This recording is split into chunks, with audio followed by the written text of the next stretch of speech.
Bien, mis hermanos, vamos a ir a Segunda de Samuel. Segunda de Samuel, capítulo 11.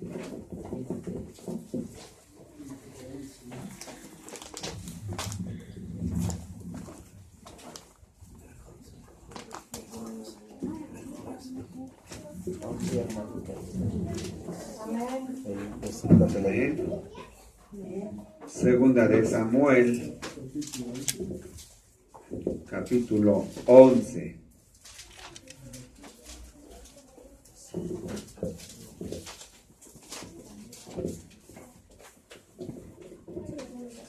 Segunda de Samuel, capítulo 11. Vamos a ponernos de pie. Del versículo 1 al 15. En la predicación vamos a evitar intervenir. Vamos a poner mucha atención. Segunda de Samuel 11, 1 al 15. Yo voy a leer solo la lectura.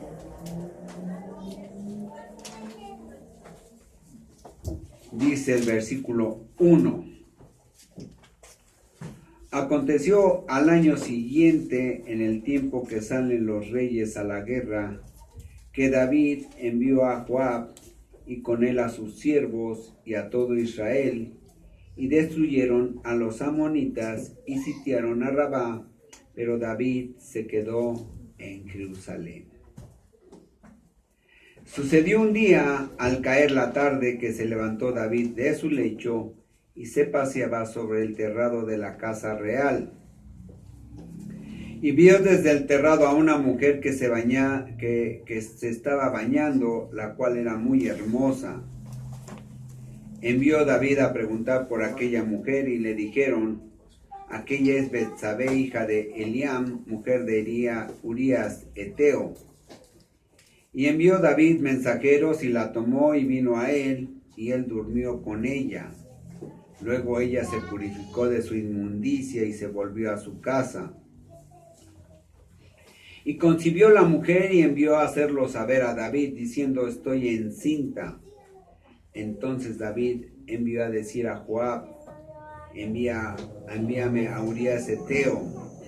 Y Joab envió a Urías a David.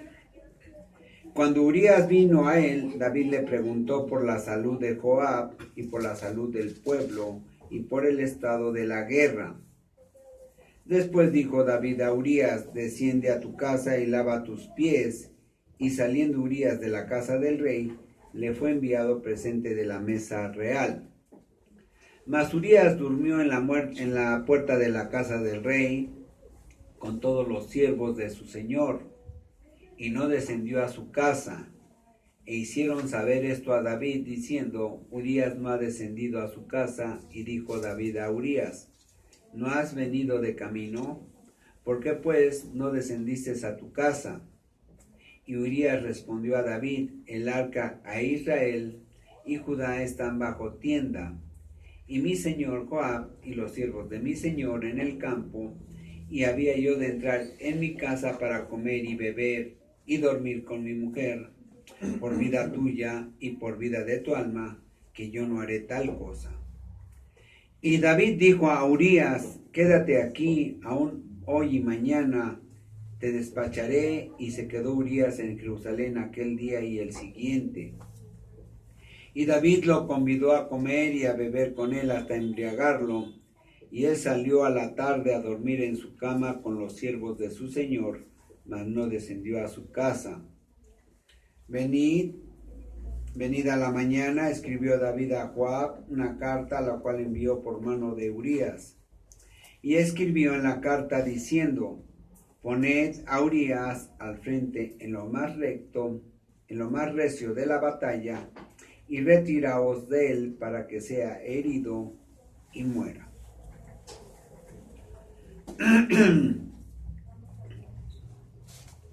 Vamos a hablar, hermanos, de algo muy tremendo que ocurre generalmente entre los cristianos. Vean el versículo 1. En su parte segunda dice que David envió a Joab y con él a sus siervos y a todo Israel, y destruyeron a los amonitas y sitiaron a Rabá, pero David se quedó en Jerusalén sin hacer nada. Es decir, David estaba mandando al ejército de Israel a batallar en el campo de batalla contra los amonitas, pero él se quedó sin hacer nada. Versículo 2. Y sucedió un día al caer la tarde que se levantó David de su lecho. Al caer la tarde que se levantó David de su lecho y se paseaba sobre el terrado de su casa real. Es decir, estaba durmiendo David, pero hasta muy entrada la tarde. Hoy en día, hermanos, el mundo está en un letargo por causa de la pandemia. ¿Qué es letargo?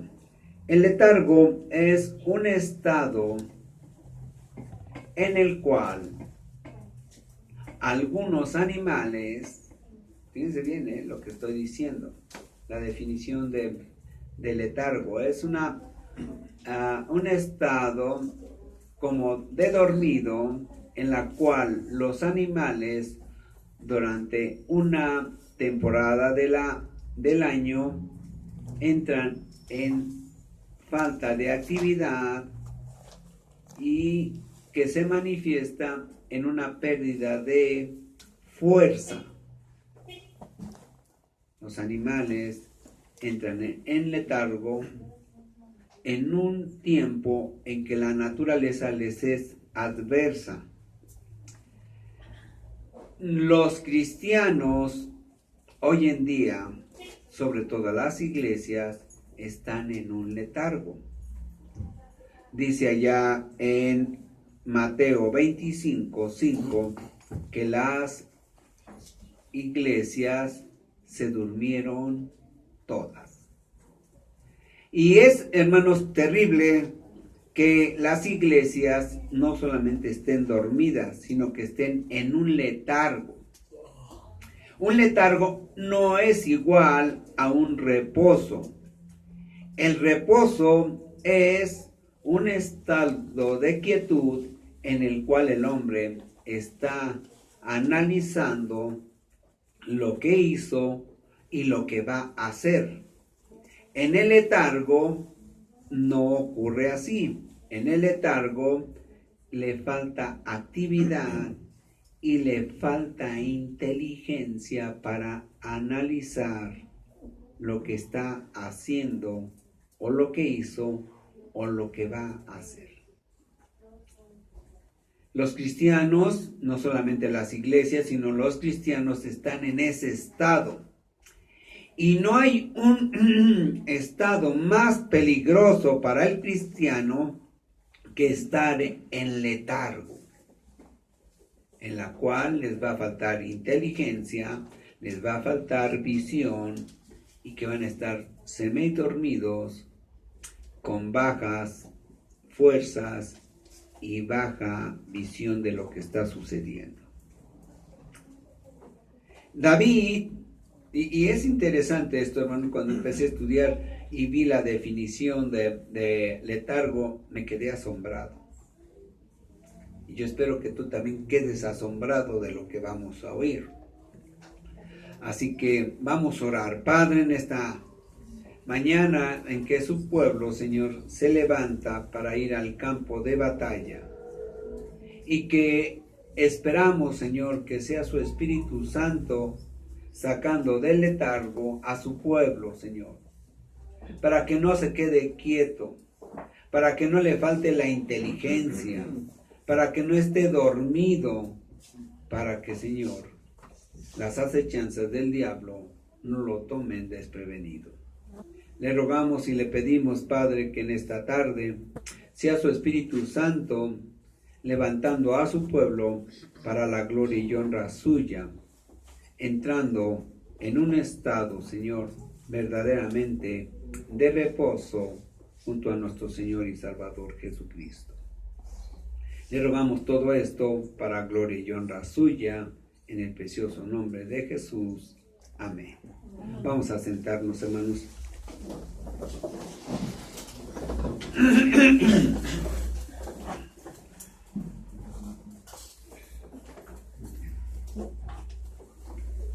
El mundo, hermanos, hoy en día está en un letargo económico. Los hombres no saben qué hacer, ni saben a dónde van, ni qué quieren, ni cómo salir de este embrollo. Hay un letargo también de tipo de salud. Algunos quieren ir al seguro, otros no quieren ir al seguro, otros no saben si ir a un médico o curarse a sí mismos. Es decir, no saben qué hacer. Eso es un letargo. Hay un letargo económico a nivel empresarial, en el cual también los empresarios no saben cómo salir de él. Los gobiernos están también en un letargo espiritual y en un letargo económico, en el cual también no saben cómo dirigir sus actividades. Dijimos que el letargo es un estado en somnolencia de los que algunos animales durante alguna etapa del año van y entran porque les son adversas las situaciones o el medio ambiente. Como lo vemos en los osos, ¿verdad? Y algunos otros animales que durante el invierno se van y se duermen, olvidándose de todo lo que hay a su alrededor. ¿Por qué? Porque la naturaleza se ha puesto en contra de ellos. Pero esto no debe de ocurrir en el cristiano. No hay nada más peligroso, dijimos, en el cristiano que entrar en un letargo espiritual. Nuestro Señor Jesucristo es nuestro reposo, es nuestro descanso. Y ese descanso no se refiere al aspecto físico, se refiere al descanso espiritual. Pero en el descanso espiritual ocurre algo muy interesante. No dejamos de tener actividad. Es decir, espiritualmente nunca el cristiano se cansa. O sea, no hay un cansancio real. Se puede cansar en la carne, pero en lo espiritual no. Y el problema hoy en día, que muchos cristianos entran en un letargo espiritual que les lleva a vivir unas vidas llenas de pecado, llenas de consecuencias y llenas de pobreza espiritual. David tenía la obligación como rey de salir a combatir con sus huestes, con sus ejércitos. Vean el versículo 1. Aconteció al año siguiente, en el tiempo que salen los reyes a la guerra. Así como los animales, ¿verdad?, tienen un momento de actividad durante el año, así también los hombres preparan sus vidas para guerrear. Y miren, hermanos, es interesante cómo la Biblia refleja lo que yo quiero expresarles a ustedes. Era un tiempo de luchar. El tiempo de luchar para los cristianos espiritualmente hablando es siempre. Pero David se había cansado. No estaba orando. No estaba pidiendo por su pueblo ni por sus ejércitos. se había cansado. Había tenido unas semanas antes una lucha contra un pueblo enemigo del pueblo de Israel, y este pueblo era el pueblo amonita, un ejército fuerte y poderoso que se había aliado con otros países para atacar a Israel. Tú te debes dar cuenta que nuestra lucha espiritual no cesa. Nuestra lucha es diario, día y noche, y tu oración debe de estar presente siempre delante de Dios. Tus pedimentos, tus devocionales, tu congregación, tu ministerio, todo eso forma parte de tu vida espiritual. Y David se le había olvidado eso. Sí, me siento cansado.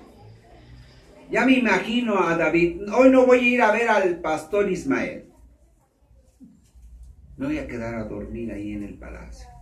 Estoy cansado de sus oraciones, estoy cansado de sus predicaciones, estoy cansado de pararme temprano.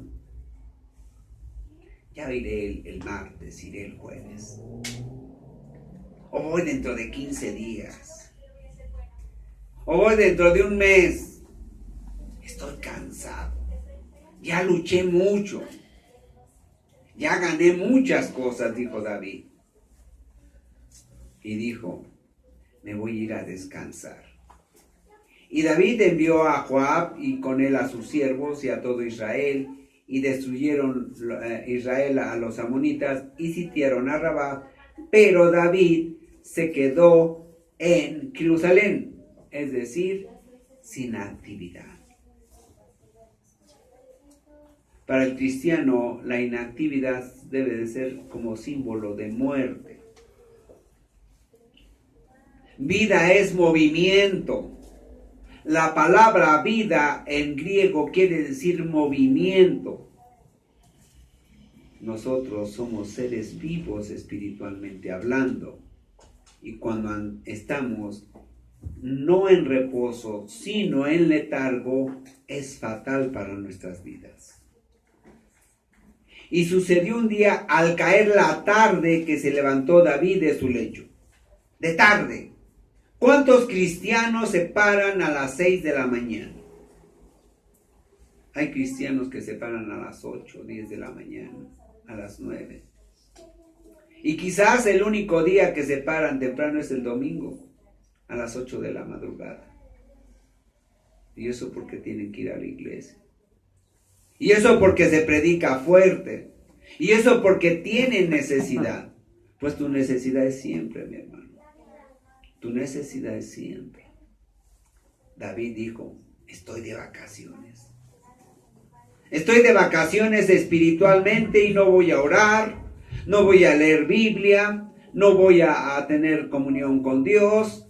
Yo estoy cansado, me lo merezco. Y cuántas veces he oído a los pastores y a los congregantes cristianos, ay pastor, usted trabaja mucho, usted debe de descansar, la Biblia dice que tiene que descansar. Yo no he visto nunca eso. Yo no sé si leen otra Biblia. Esa es la de los testigos, ¿verdad? Pero yo no leo eso en la Biblia. El cristiano está entrado y debe de entender que su lucha es día y noche. Porque las acechanzas del diablo no paran. El día de ayer una hermana le dije que quizás el chamuco es más cristiano que muchos de nosotros. No deja de estar aquí. Les aseguro que él no falta. Ni los martes, ni los jueves, ni los domingos. Y es el primero en llegar y el último en irse. Las acechanzas de él no paran. Pero David dijo, ay, estoy cansado, ya trabajé mucho. Ya fui y gané almas. Ya fui a la iglesia y ya oí la predicación tan cansada del hermano Ismael. Ahora no le tocó al hermano Enrique. Ese siquiera me despierta, pero el hermano Ismael hasta me arrulla. Y es increíble, hermano, cómo los cristianos nos descuidamos y entramos en un letargo. Miren, esta nunca falta. Esa es cristiana, ¿no? Nunca falta. Y les aseguro que algo tiene que ver, porque siempre, nunca falta, siempre me está molestando.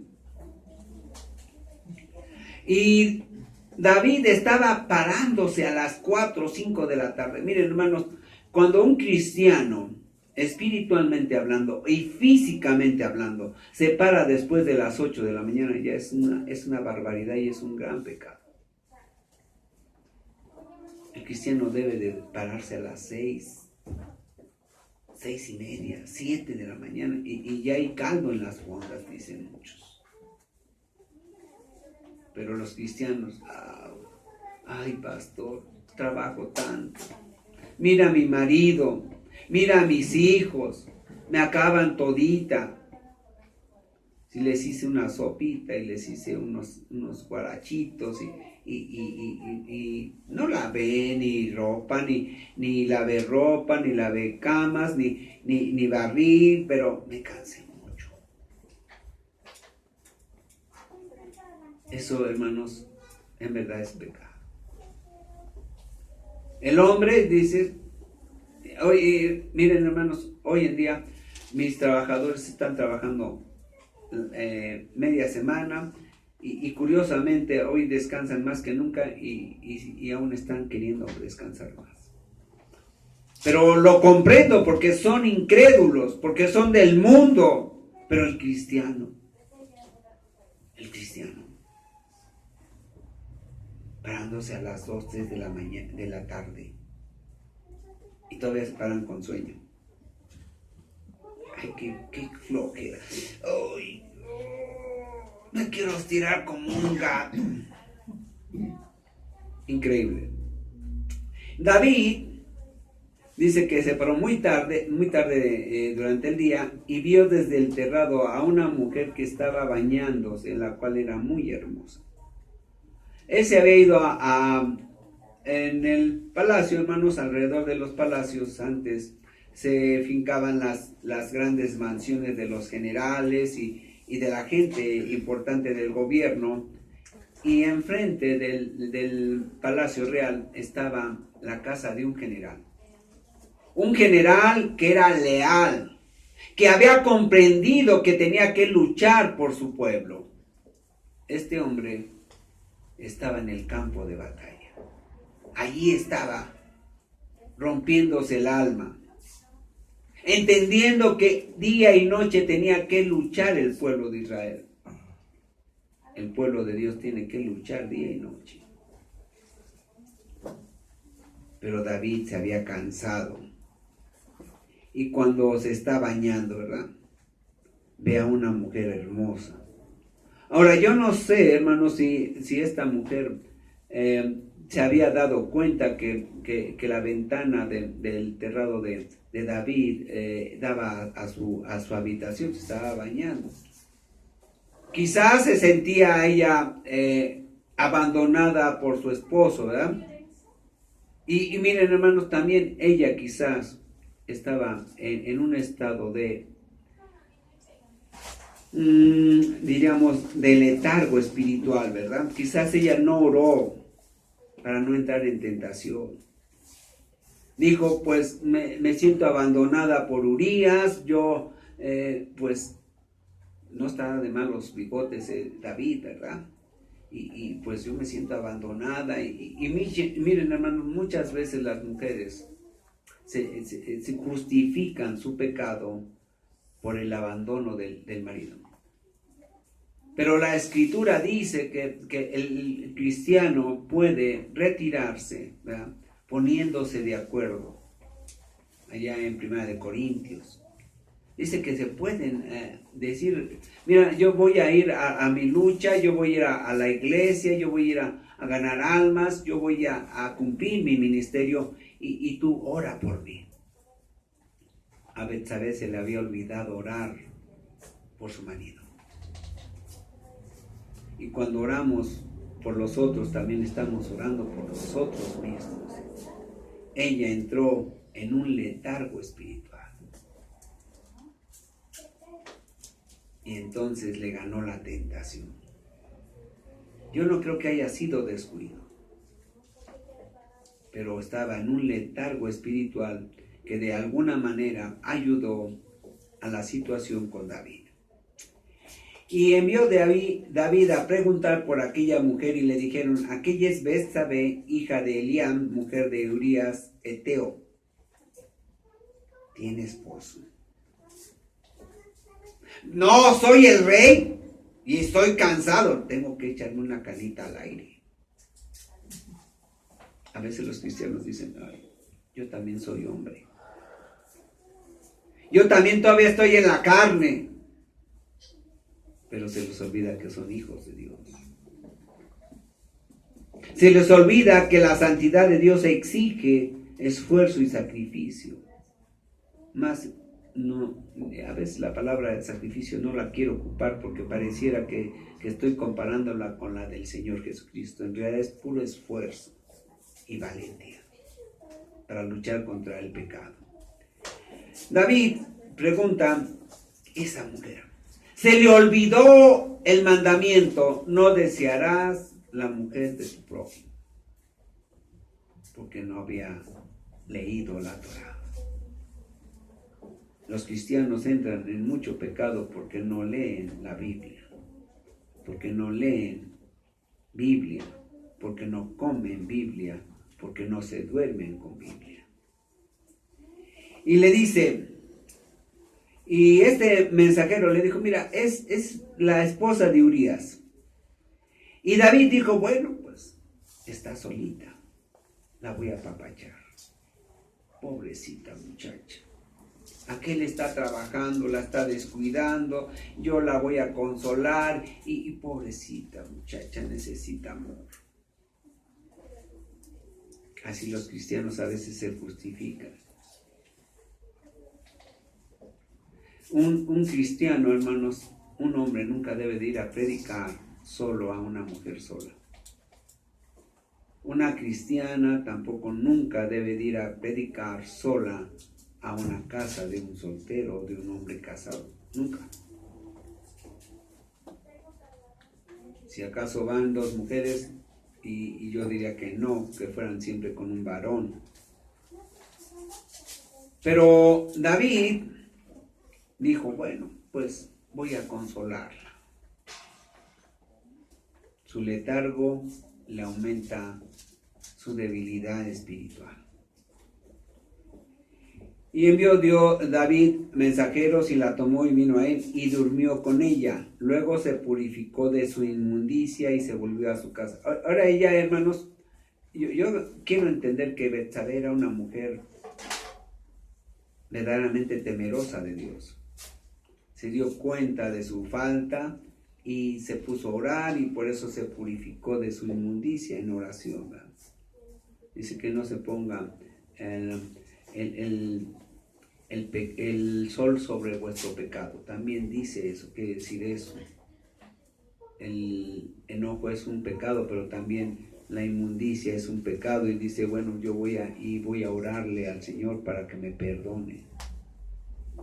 Y el Señor te va a perdonar como hijo de Él, pero vea, dice, y concibió la mujer y envió a hacerlo saber a David diciendo, estoy encinta. Dios va a perdonar tu pecado como hijo de Él, pero las consecuencias no las va a perdonar. Muchas veces las jovencitas cometen el pecado de irse con el novio, ¿verdad? Y les dicen, ay, es que dame tu prueba de amor. Y ellas dicen, ya saben que no es prueba de amor, es prueba de pecado, prueba de maldad. Pero las mujeres dicen, sí. Miren, hermanos, cuántos años yo he oído esa misma frase. Y mujeres del mundo y mujeres de la iglesia caen en el mismo problema. ¿Será acaso que son engañadas? ¿O será el letargo espiritual en que se encuentran ellos y en su casa? Yo no sé. Lo más seguro es que sea un letargo espiritual. He visto mujercitas entregadas a la palabra del Señor y que en un descuido echan a perder su ministerio y su vida. Entonces David envió a decir a Joab, envíame a Urías, Eteo, y Joab envió a Urías a David. Y cuando Urías vino a David, le preguntó por la salud de Joab. Ahora, fíjese bien, David tiene que mandar, ¿verdad? Dice, bueno, ahora ya me gustó esta. Ya me gustó, no me gustó para un ratito. Tiene esposo, pero yo voy a ver cómo se la quito. Voy a buscar la manera en que sea, ¿verdad? Que sea para siempre para mí. Es decir, nos adueñamos del pecado. Miren, vamos a Génesis 4.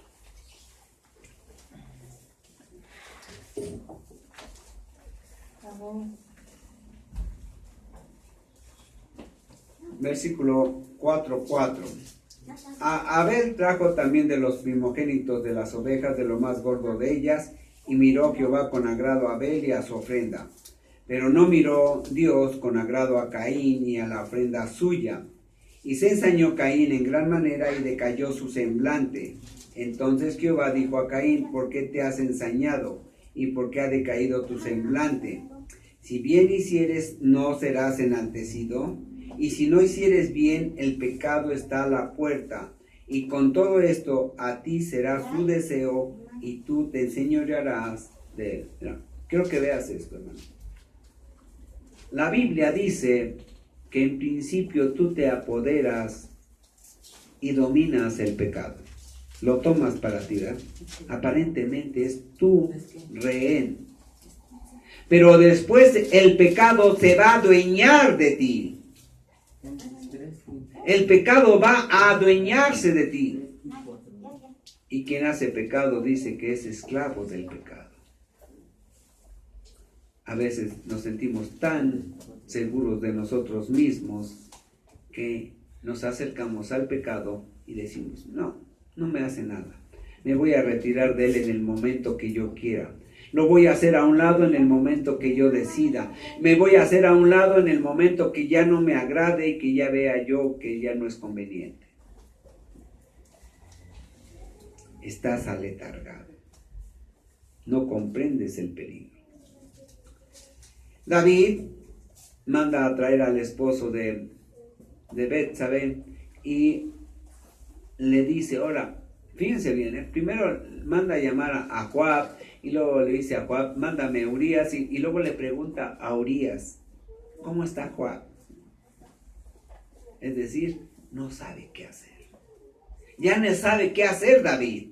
Pierde la cordura, pierde el razonamiento porque sus pasiones le han llevado a un letargamiento espiritual. Después dijo David a Urías, desciende a tu casa y lava tus pies. Y saliendo Urías de la casa del rey, le fue enviado presente de la mesa real. David dice, ¿cómo le voy a hacer? Ahora le voy a decir que se vaya a su casa. Que quede cubierto. Ya había maquinado David en su pensamiento. ¿Qué tengo que hacer? Ya está encinta esta mujer, tiene 4 o 5 días, y ahora lo que voy a hacer es que él duerma con ella para que quede cubierto mi pecado. Y así no haya problema. Para que no haya problema con Dios. Tú no entiendes que el pecado, Dios lo discierne perfectamente en tu corazón. Y que a él no lo vas a engañar. David estaba letargado y por eso no se daba cuenta de ello. Ya duerme Urías con ella y se acabó el problema, y cuando nazca este bebé yo me hago padrino de él. ¿Cuántas veces no he oído esa historia en la Iglesia Católica? Y también entre los cristianos. Estaba letargado y dice, pues lo mando a dormir con ella. El dormido era él, no Urías. Urías era un hombre fiel, hermanos. Miren qué dice, mas Urías durmió a la puerta de la casa del rey con todos los siervos de su señor y no descendió a su casa. Este hombre era leal. Mis hermanos, si algo el Señor castiga es la deslealtad. Yo cometí una vez una deslealtad de trabajo con un empleado bueno conmigo. Deslealtad de trabajo. Le quité un negocio que me lo estaba dirigiendo bien. Y que ahorita, ¿verdad? Si él hubiera permanecido conmigo, yo me hubiera ahorrado muchos problemas económicos. Pero no voy a hablar de mí. Voy a hablar de tu vida espiritual. El Señor cobra facturas, sí.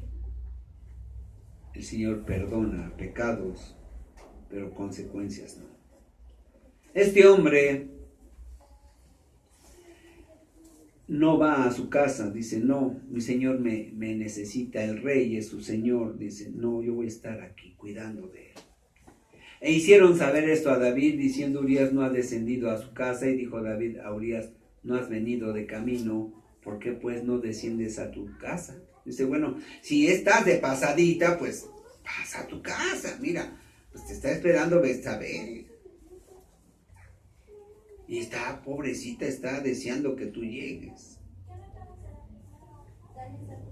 Está deseando, como yo diría David en su pensamiento, para que no tenga yo problemas.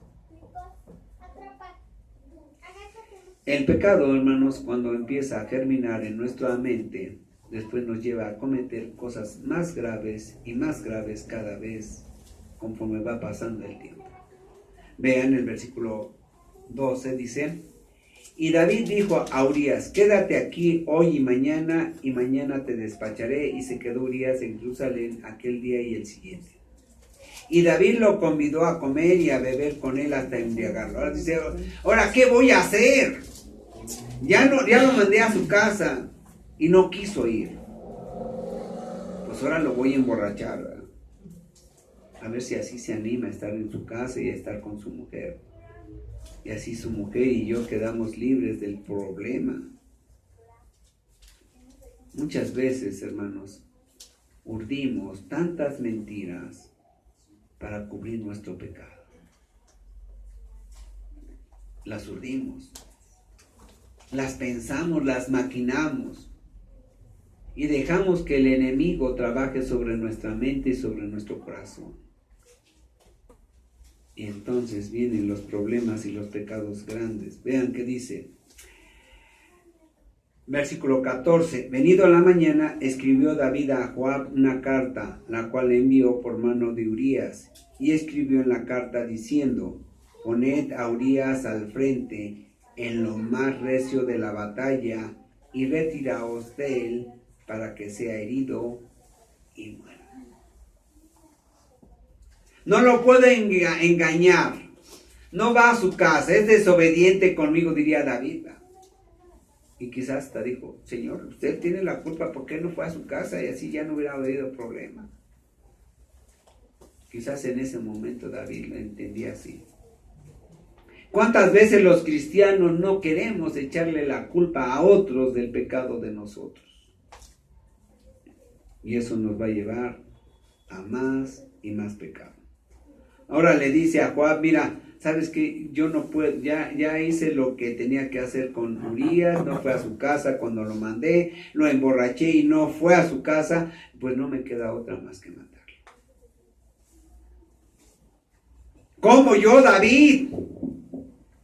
Del que Dios ha dicho que soy el fiel David, ¿cómo voy a mostrarme delante de Dios en pecado? Estaba todavía letargado David. Le dice a Joab, llévatelo al campo de batalla y déjalo en medio de lo más peligroso para que lo mate. Pecado, pecado, pecado y pecado más grande. cuando el hombre no se aparta del pecado, no lo confiesa. Miren, David podía haber dicho, ¿verdad? En el momento de haber embarazado a Betsabé: Señor, mira, ya me equivoqué, ya pequé grandemente, ya de hecho hice grande pecado. Voy a pagar las consecuencias, Señor. Voy a entrar en deshonra.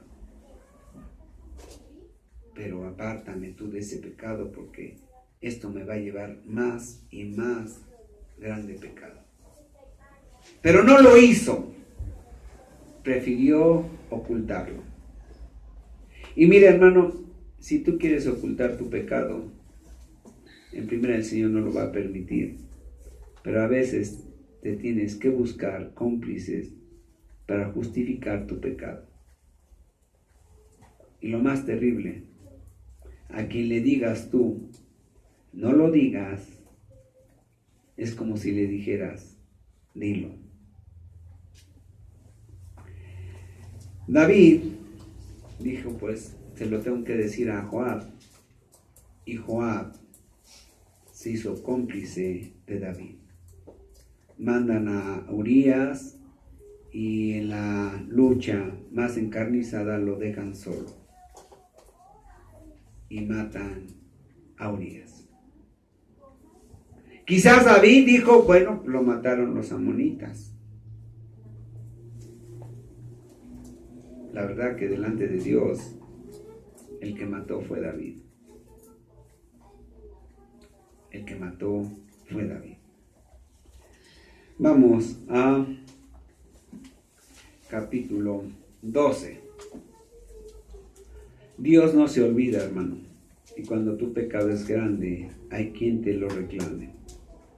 Jehová envió a Natán a David, y viniendo a él le dijo: había dos hombres en una ciudad, el uno rico y el otro pobre. Natán era un profeta de Dios. Iba con David y le dice: mira, hay en el reino un hombre rico y otro pobre. El rico tenía muchas ovejas y el pobre nada más tenía una sola oveja. Y esa oveja, este hombre pobre la quería mucho.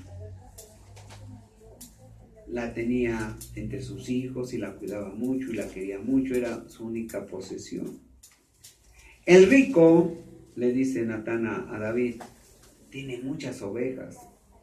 Y vino alguien a visitarlo y él dijo, el rico, en lugar de matar una de sus ovejas o de agarrar alguna de sus ovejas para festejarle al que había venido de visita. Ahora, ¿quién crees que era el que había visitado a David?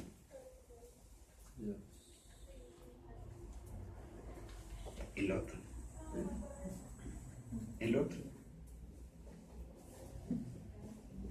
El otro había visitado a David. Y le dice, versículo 4, y vino uno del camino al hombre rico, y este no quiso tomar de sus ovejas y de sus vacas para guisar para el caminante que había venido a él, sino que tomó la oveja de aquel hombre pobre y le preparó para aquel que había venido a él. Entonces se encendió el furor de David y en gran manera contra aquel hombre, y dijo a Natán, vive Jehová, que el que tal hizo es digno de muerte. Dice, mira, aquel que agarró a la oveja del pobre y la sacrificó para dársela al que lo había visitado, este merece la muerte, porque si tenía tantas, ¿por qué no lo hizo? Y Natán le dijo, ese hombre eres tú. Ese pecado tan grande que cometió ese hombre, eres tú ese hombre. Cuando oyó esto David, quizás entró en él el Espíritu de Dios y le dijo, estás en problemas.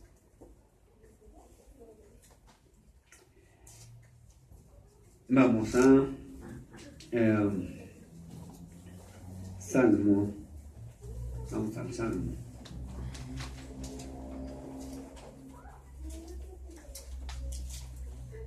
Salmo 51. David en ese momento comprendió su pecado. porque para Dios nada está encubierto. Le dijo Dios por medio de Natán, dice, es tan grande el pecado que has cometido que el niño que va a nacer de Betsabé va a morir. David entra en un estado de desesperación y empieza a orarle al Señor, ¿verdad? Y empieza a pedirle perdón por el pecado tan grande. Y él escribe este salmo, vean. Ten piedad de mí, oh Dios, conforme a tu misericordia, conforme a la multitud de tus piedades, borra mis rebeliones. Cuando nosotros, hermanos, desobedecemos la ley de Dios, estamos en rebelión contra Dios mismo. Lávame más y más de mi maldad y límpiame de mi pecado, porque yo no puedo limpiarme. Aunque llorara todos los días, y aunque orara todos los días, y aunque me bañara espiritualmente todos los días, yo no puedo curarme, ni puedo limpiarme. Solo tú puedes limpiarme de mi pecado con la sangre de tu Hijo. Porque yo reconozco mis rebeliones y mi pecado está siempre delante de mí. Ahora sé que el pecado está siempre delante de mí. Porque el bien que quiero hacer no lo hago, mas el mal que yo quiero hacer, eso hago. No está en mí hacer las cosas bien, sino a través de tu propia Biblia, a través de tu propia ley. Contra ti solo he pecado y he hecho lo malo delante de tus ojos. No he pecado contra Urías solamente. No he pecado contra Betsabé solamente. No he pecado contra mi pueblo y contra mi dignidad de rey, sino he pecado principalmente contra ti, Señor. Todo pecado, mis hermanos, primeramente es ofensa para Dios. Para que seas reconocido justo en tu palabra y tenido por puro en tu justicia. Reconozco, Señor, que he pecado grandemente para que no digan que lo que tú me hagas es injusto, que lo que tú me castigues es injusto. Tengo que confesar mi pecado para que el mundo sepa que tu juicio siempre es justo. He aquí en maldad he sido formado y en pecado me concibió mi madre. Este versículo muchos lo transquiversan. Está diciendo David que el pecado en el hombre siempre existe. No que haya sido pecado tenerlo. Es decir, no que haya sido pecado de su mamá tener a David, sino que en el hombre siempre hay pecado, desde que está en el vientre de su madre, pero por causa del pecado de Adán y Eva. He aquí, tú amas la verdad en lo íntimo y en lo secreto me has hecho comprender sabiduría. Tú amas la verdad en lo íntimo y en lo secreto me has hecho comprender sabiduría. Y me has mostrado, Señor, que tu justicia es santa y que yo estoy lleno de pecado. Purifícame con hisopo y seré limpio. Lávame y seré más blanco que la nieve. Vamos a Romanos 3. Síganme, por favor, en Romanos 3. 3:23. Por cuanto todos pecaron y están destituidos de la gloria de Dios, siendo justificados gratuitamente por su gracia mediante la redención que es en Cristo Jesús, a quien Dios puso como propiciación por medio de la fe en su sangre, para manifestar su justicia a causa de haber pasado por alto en su paciencia los pecados pasados. Tú y yo, hermano, tú y yo, mi querida hermana, siempre hemos pecado a cada momento y a cada instante. Y solamente seremos justificados en la sangre de Cristo. No hay otra manera. No te puedes limpiar por ti mismo. No te puedes limpiar con obras. No te puedes limpiar de ninguna manera. Es Dios en su paciencia con tus pecados pasados que te puede justificar. Y con la mira, es decir, con el propósito de manifestar en este tiempo su justicia, a fin de que Él sea el justo y el que justifica al que es de la fe de Jesús. Es decir, solamente en la sangre de Cristo puede ser justificado delante de Dios. No importa que hayas pecado tanto como David. No importa, porque dirías tú, yo no he matado. Y yo te podría decir que sí has matado. Los jóvenes matan las ilusiones de sus padres. Matan el corazón de sus padres a cada instante, a cada semana, si no es que diario. Matan los hombres las ilusiones de su esposa, porque le juraron amor eterno. Las mujeres han matado a sus maridos cuando le mienten. Y no hay mentira pequeña ni mentira grande. Delante de Dios, el pecado es pecado. Vamos a regresar. Vamos a regresar a Salmo. Salmo 51. 8. Hazme oír gozo y alegría, y se recrearán los huesos que has abatido. Esconde de tu rostro de mis pecados y borra todas mis maldades. Crea en mí, oh Dios, un corazón limpio y renueva un espíritu recto dentro de mí. Es decir, hazme nacer de nuevo. Cuando el hombre llega a los pies de Jesús, tiene que tener un nuevo nacimiento. Dios se lo da. Y nacer de nuevo es tener una perspectiva de la vida muy diferente a la que teníamos. Vamos a Segunda de Corintios 5.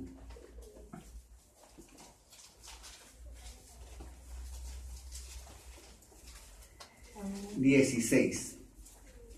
De manera que nosotros de aquí en adelante, cuando hemos recibido a Jesús, a nadie conocemos según la carne, y aun si a Cristo conocimos según la carne, ya no lo conocemos así. De modo que si alguno está en Cristo, nueva criatura es, las cosas viejas pasaron, he aquí, todas son hechas nuevas. El hombre, 2 de Corintios 5, 17. De modo que el hombre, si quiere ser perdonado de sus bajezas, de sus pecados, de sus rebeliones contra Dios, necesita llegar a Cristo. Él hace nueva criatura. De modo que las cosas viejas pasaron y todas son hechas nuevas. Y todo esto proviene de Dios, quien nos reconcilió consigo mismo por Cristo y nos dio el ministerio de la reconciliación. Mis queridos hermanos, muchos no han nacido de nuevo. Pero yo espero que hoy, porque hoy es día de salvación, hoy alguno o todos nazcan de nuevo. Y solamente en Cristo hay redención de nuestros pecados. No hay otro nombre bajo el cielo dado a los hombres en el cual podamos ser salvos. Vamos a Hechos 4, 11. Este Jesús es la piedra reprobada por vosotros los edificadores, la cual ha venido a ser cabeza del ángulo. Y en ningún otro hay salvación, porque no hay otro nombre bajo el cielo dado a los hombres en que podamos ser salvos. No hay otro hombre, ni otro hombre, ni otro nombre, solamente en Cristo.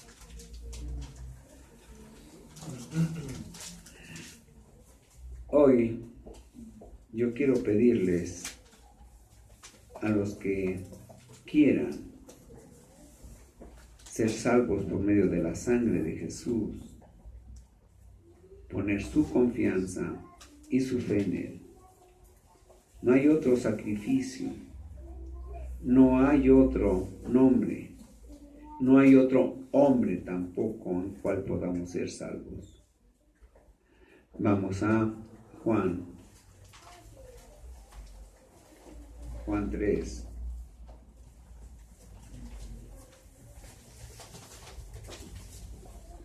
Amén.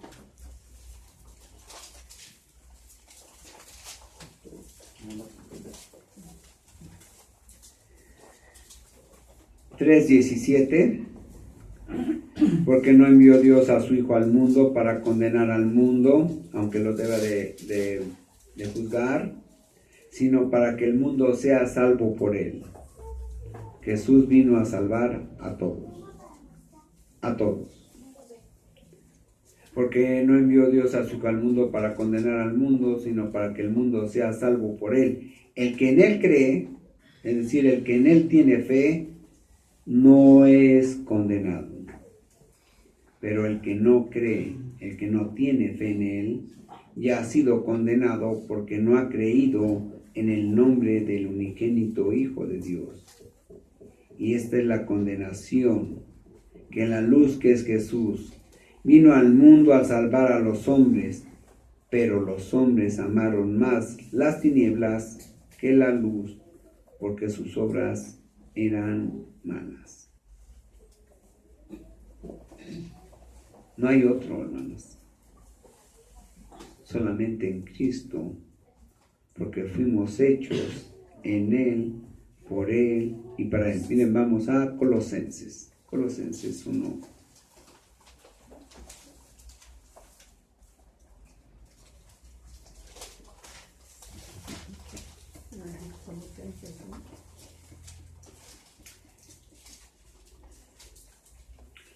Versículo 16. Porque en Él, en Jesús, fueron creadas todas las cosas, las que hay en los cielos y las que hay en la tierra, visibles e invisibles, sean tronos, sean dominios, sean principados, sean potestades, todo fue creado por medio de Él y para Él. Todo fue creado para Cristo. Rápidamente vamos a Juan 5.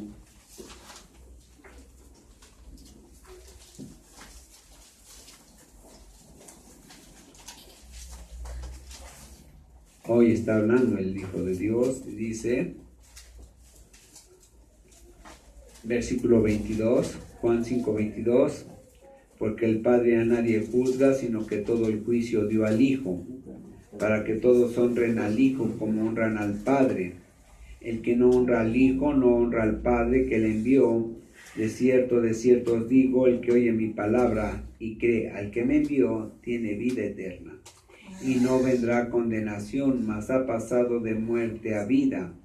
De cierto os digo, viene la hora, y ahora es.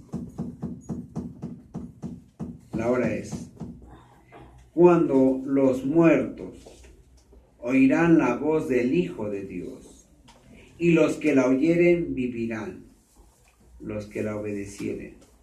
Porque como el Padre tiene vida en sí mismo, así también ha dado al Hijo el tener vida en sí mismo, y también le dio autoridad de hacer juicio por cuanto es el Hijo del Hombre.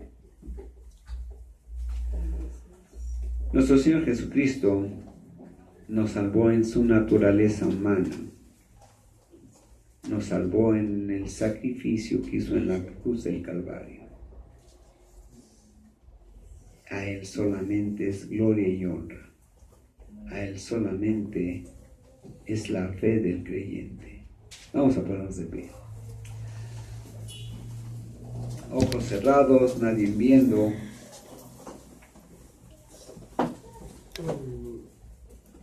¿Quién diría hoy? He comprendido que en pecado fui concebido y que no hay ninguna otra razón ni ningún otro hecho en mi vida que me pueda salvar de la condenación de la ley de Dios. Hoy quiero pedirle, Señor, por medio de la Escritura, por medio de su promesa hecha en Juan 3, 16 al 21, que tenga misericordia de mí y que me dé la fe, aquella fe salvadora que me lleva a salvación por medio del sacrificio de nuestro Señor y Salvador Jesucristo. Hoy quiero confesar mis pecados. Hoy quiero decirle, Señor, que solamente mi salvación depende de usted y de su misericordia para mi vida.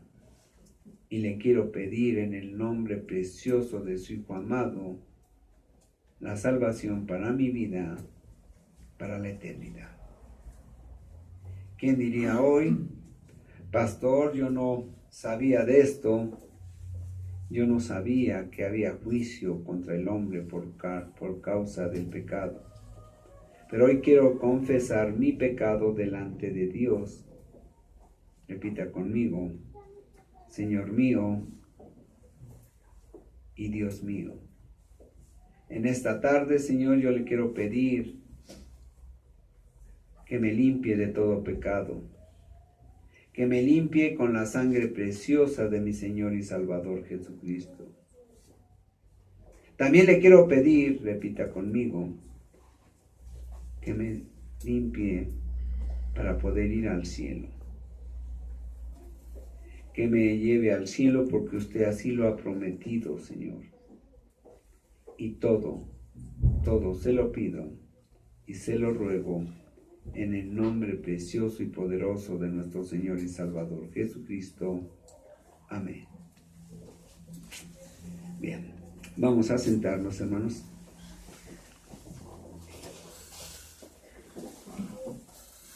El pecado de David fue de los más grandes que se hayan cometido en la Biblia. Pero Dios, en su misericordia, le perdonó esto. Al creyente, el Señor le borra todas sus maldades. Y a partir de su vida en Cristo empieza a edificar su vida espiritual.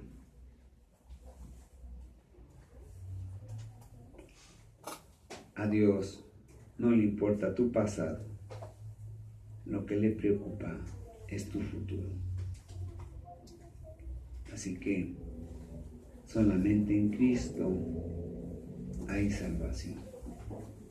Solamente en Él. Bien, mis hermanos. Cuando el hombre comprende esto, entonces sus problemas espirituales quedaron resueltos. Sus problemas espirituales quedan resueltos. No así los terrenales. Pero no importa. eso no importa. Miren, por último, vamos a 2 de Corintios 4.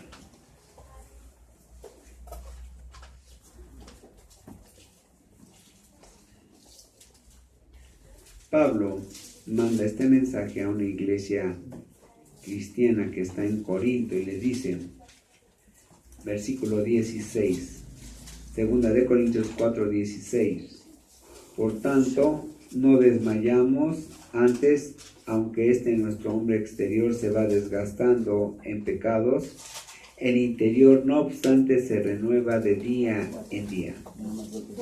Porque esta leve tribulación momentánea produce en nosotros un cada vez más excelente y eterno peso de gloria, no mirando nosotros las cosas que se ven, sino las que no se ven, pues las cosas que se ven son temporales, pero las que no se ven son eternas.